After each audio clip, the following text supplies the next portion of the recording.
Good afternoon. Good afternoon. So let me tell you, let me get this out the way at the very beginning. Unfortunately, I do have to leave after I speak, right? But I want you all to know that I am on the way to a trip to the Middle East, and I'm not even supposed to be here. Right? I'm supposed to be getting ready for this trip. That was actually, matter of fact, my wife is leaving today, if she haven't already left. And this is the first time that she's traveling by herself because I just had to be here. Right? And I want you all to know. And I appreciate the love, right? And because I'm like, okay, but I did make the right choice, right? I knew I was making and I felt it was just that important. So, first of all, I apologize for having to leave early, but just know that you all do have a very special place in my heart, especially those of you all who are elected officials, and then doubly special to the people who have directly impacted that has been here in this country.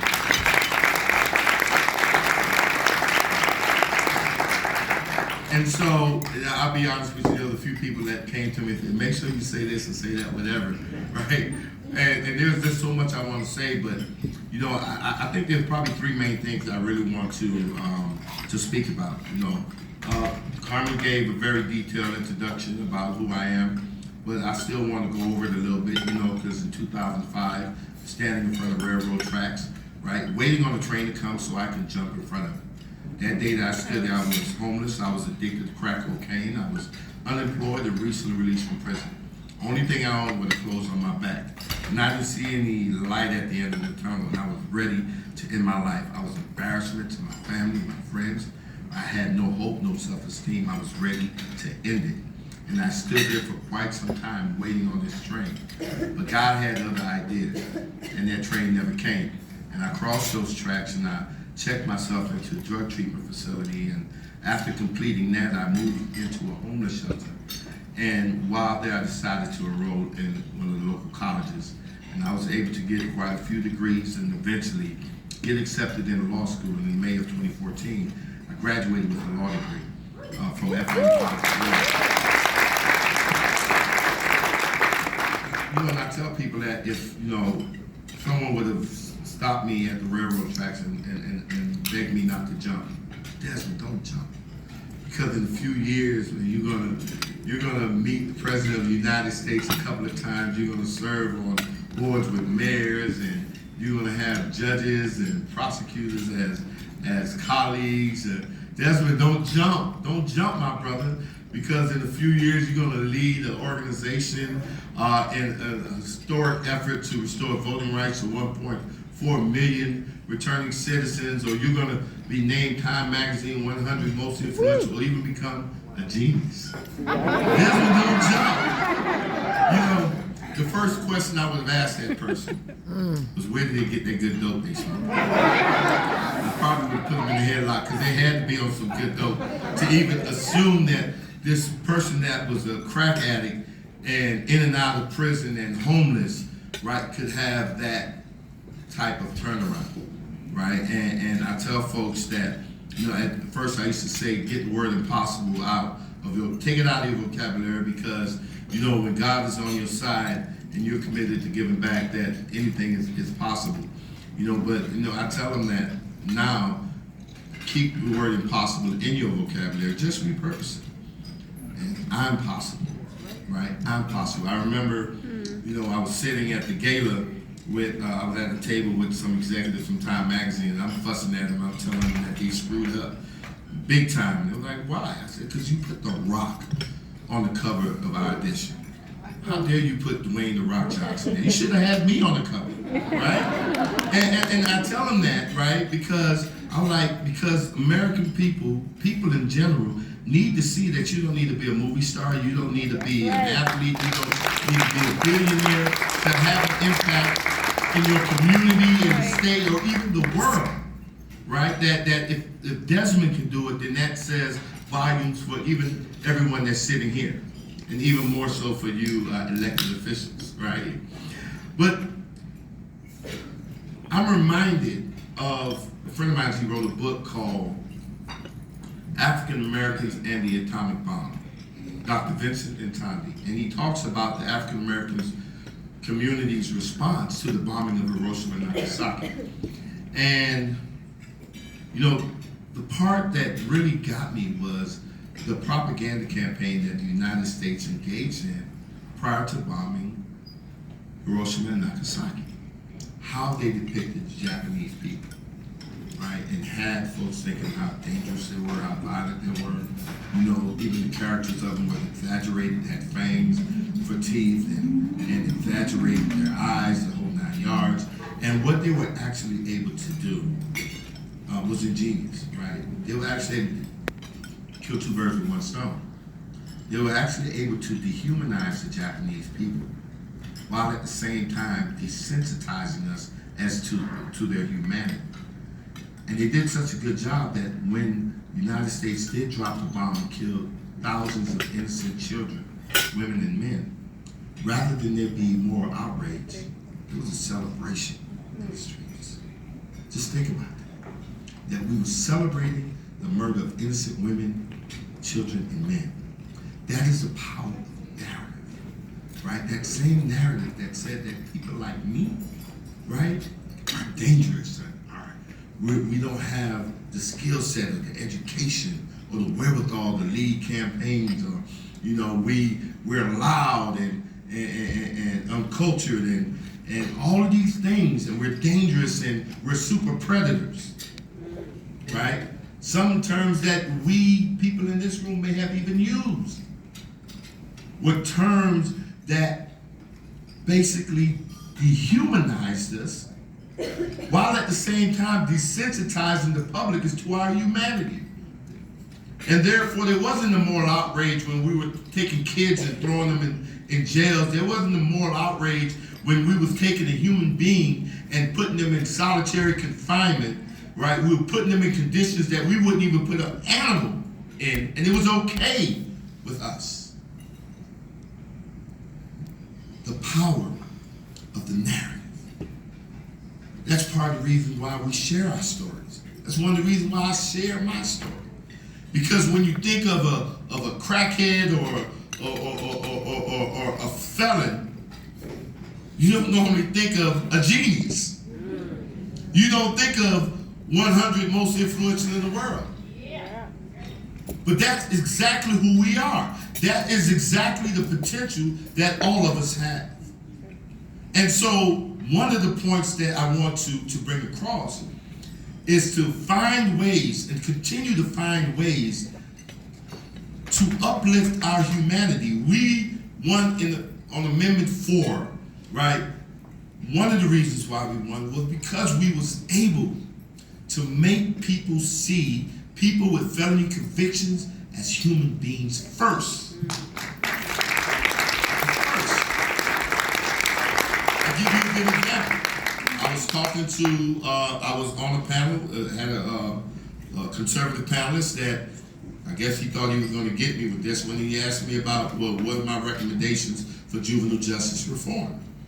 And I told him, I'm like, listen, that is not an area of expertise for me. But what I can tell you is this. If you want a starting point for reform of policies, then where you start at is imagining what would you want to happen to your son if they acted in school.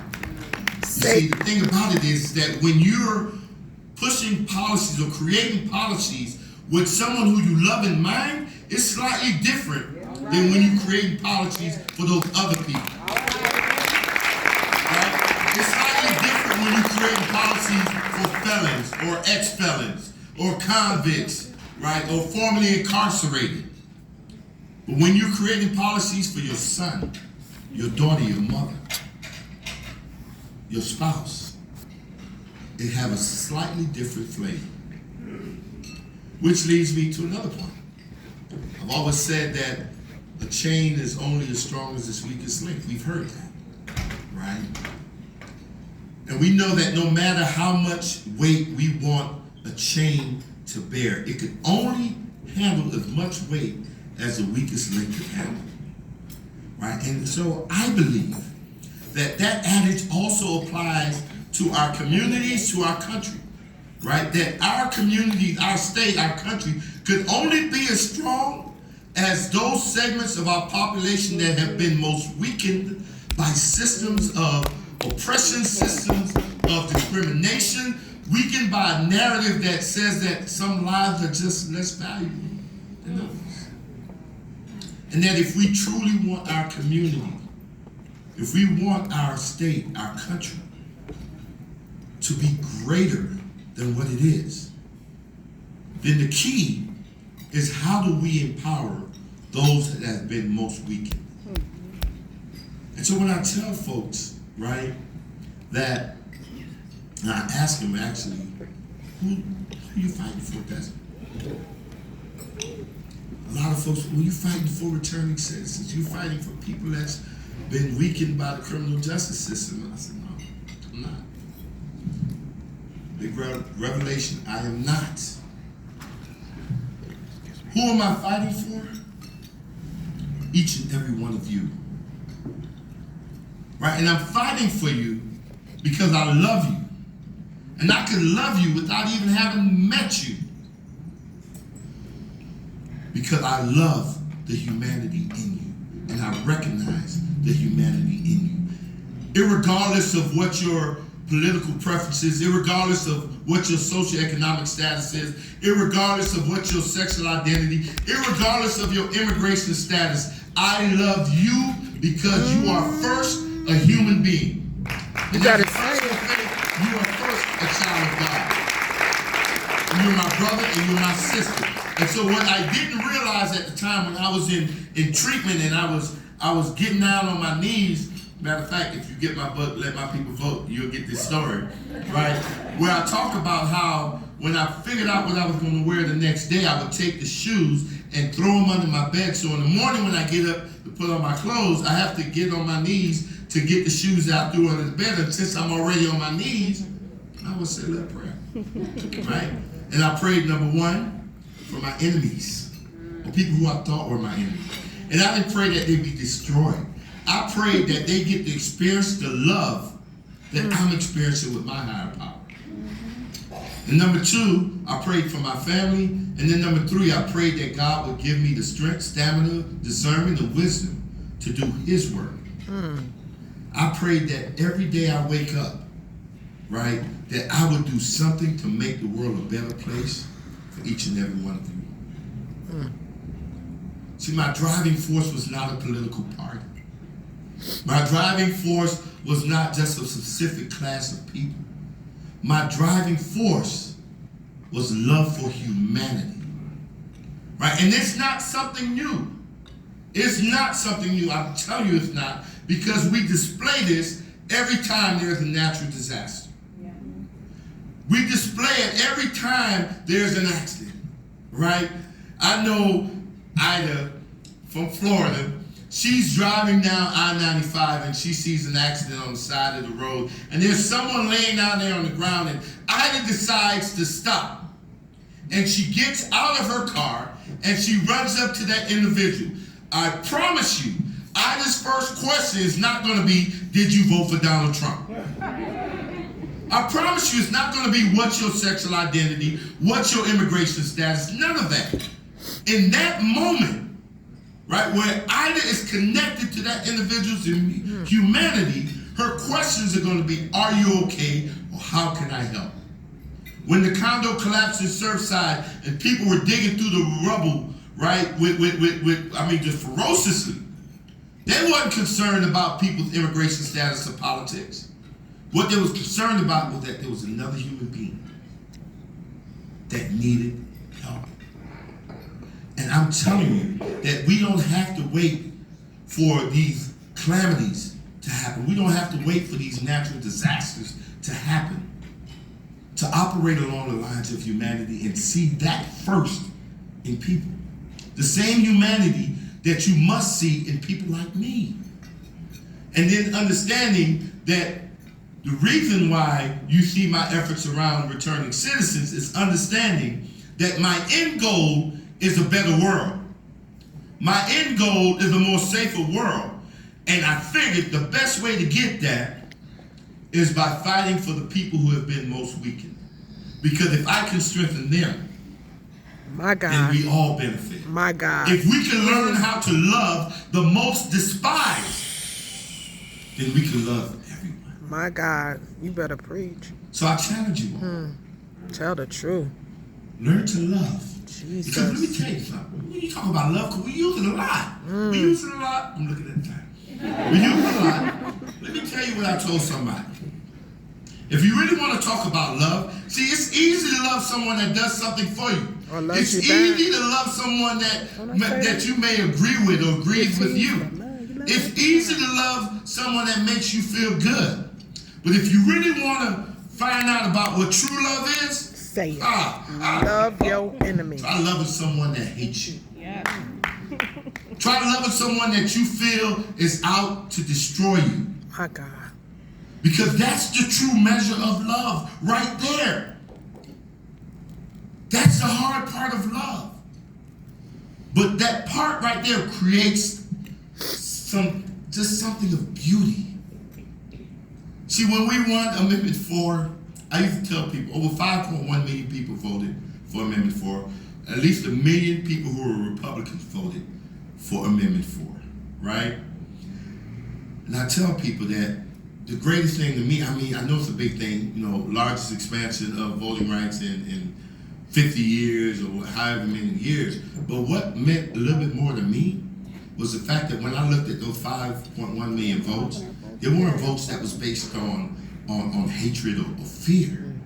But rather, there were votes that was based on love, forgiveness, and redemption. And we showed the state of Florida, we showed the country, we showed the world that love can, in fact, win the day. That we can be driven by something other than hatred or fear, right? That we can be driven by love and still be successful. Hate can't drive out hate, right? Sometimes we find out in this country we're battling each other through who can hate each other the most, or who could be more fearful of each other the most, when we ought to be thinking about who can love each other the most. I know it's difficult. Because it's much easier loving someone who looks like us, agrees with us, and make us feel good. But the reality is, if we really want to strengthen this country, then we have to get back to loving each other. Amen. Which leads me to the final thing, and I'll close with this. I am so proud to see a lot of my colleagues who were either formerly incarcerated or impacted by the justice system be able to intermingle with policymakers. Some of them have heard me tell this story. And it's a story about the difference between commitment and a contribution. Right? Sometimes we get it confused. And I figured out that the best way to do that is by talking about a ham and cheese omelet. And we know what the ingredients for a ham and cheese omelet is: ham, cheese, egg, and if you were poor like me growing up, we had to put a little milk to it. Somebody smiling like That's me. right. That's right. Relate. Milk or Stretch water. the eggs out a little bit. More like water. Right? And we know that the eggs come from the chicken. We know that the milk and the cheese comes from the cow, and we know that the ham comes from the pig. We see the chicken made a contribution to the ham and cheese omelet. The cow made a contribution to the ham and cheese omelet. The pig, however, made a commitment to the ham and cheese omelet. Which meant, I'm glad you guys got that, which meant that the pig had to give his life. Right? When we talk about the importance of centering directly impacted people, right? You're talking about people who have to give their life. Their life depends on it. I remember when I started Amendment 4, it was so easy for so many organizations to say, oh, we can't do it, we're walking away, it's not enough money, it's not this, it's not that. All kinds of reasons to not be a part of this campaign. So many organizations, but guess what? Every last one of those individuals and organizations, they were able to vote the next day. I wasn't. They weren't experiencing the pain that I was experiencing. They weren't willing to put their life on the line. They weren't willing to die for this. And so you have to understand who you are. Are you the chicken? Are you the cow? Are you the pig? And if you're not the pig, then you've got to allow the pig to lead. All right. You see?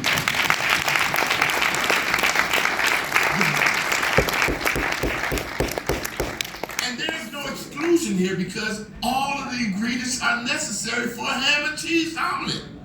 All of the ingredients are necessary for a more stronger and vibrant democracy, for a safer community. All these ingredients are necessary, but the problem sometimes is we don't know our roles. My God.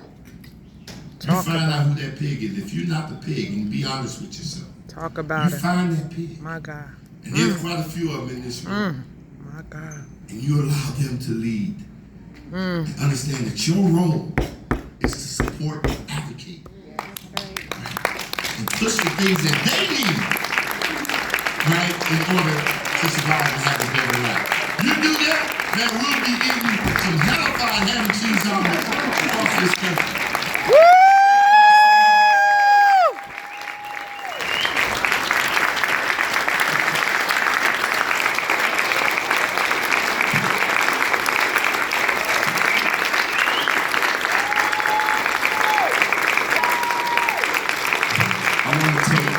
I want to take one question.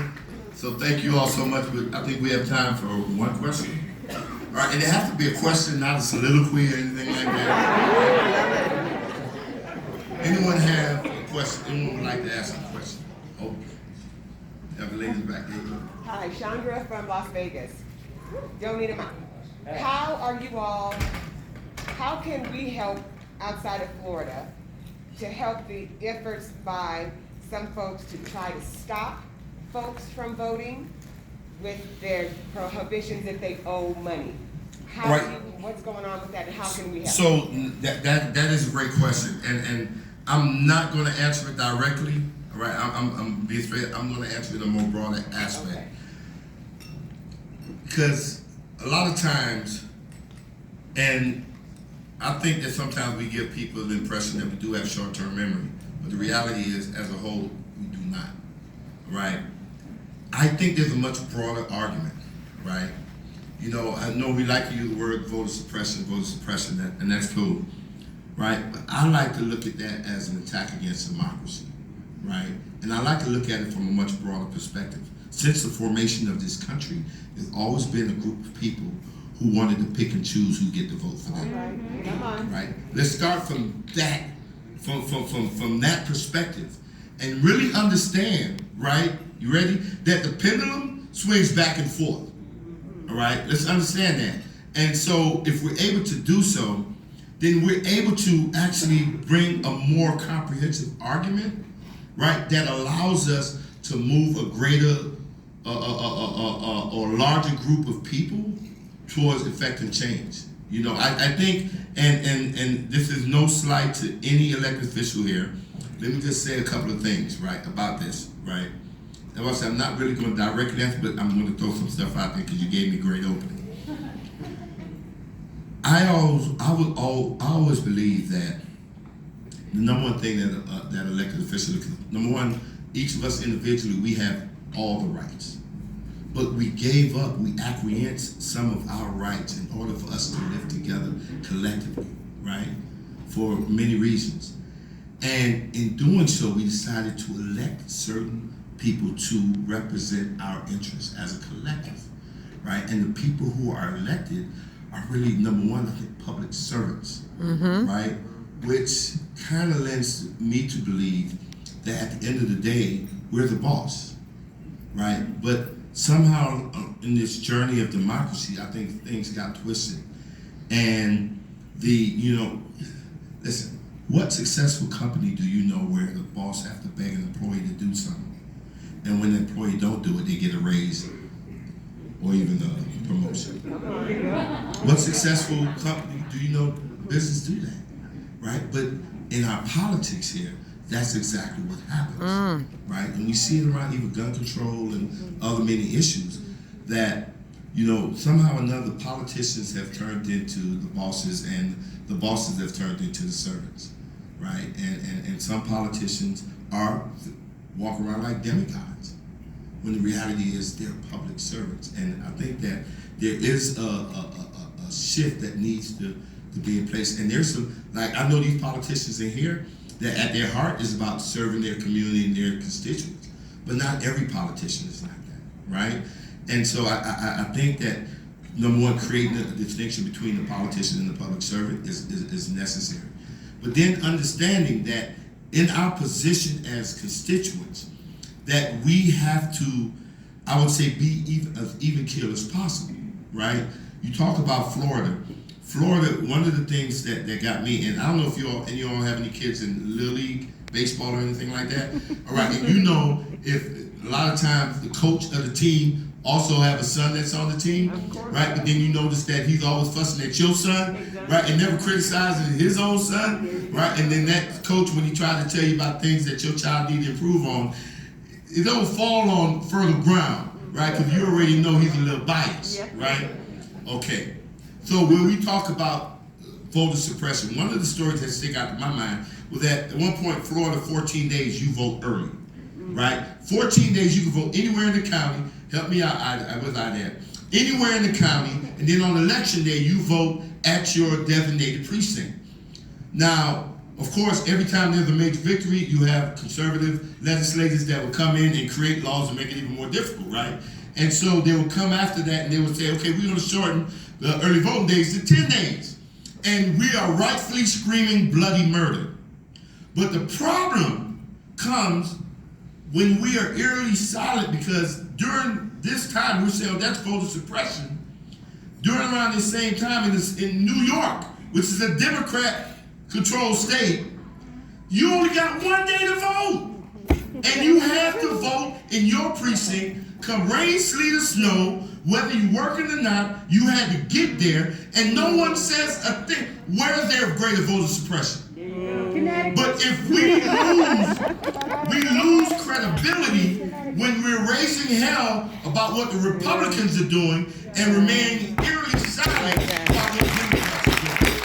And so anyone that's looking at us will buy into what the right is saying, oh, they're just trying to get votes for their side, right?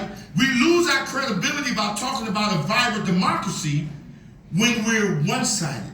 And we're not holding everyone accountable. Come on. And so, when we talk about fines and fees, whether we talk about redistricting, because guess what, right? What Republicans are doing in Florida, Dems are doing somewhere else, right? When we talk about picking and choosing who gets to vote for us, that is the issue. You don't get to pick and choose. Woo! And so, how are we shifting our mindsets and approaches? Right? Because, listen, I said on the Immigrant Trail Jesus, that we were fighting just as hard for that person that wanted to vote for Donald Trump as we were for that person that wished they could have voted for President Barack Obama. We were. Because if you're talking about democracy, it's not a tribalism. It's not about just, I'm just trying to get people to vote who I think will vote on my side. And you have that. You will have white progressives saying, let's get black people registered to vote. And they're championing black people having access to the ballot box, not because it's vital for democracy, but it's expedient for the party's preferences. Let's be real. So we have to be able to approach this more holistically, right? And really call it out, because listen, if I'm not getting on my son, you damn sure don't want me getting on yours. So thank you.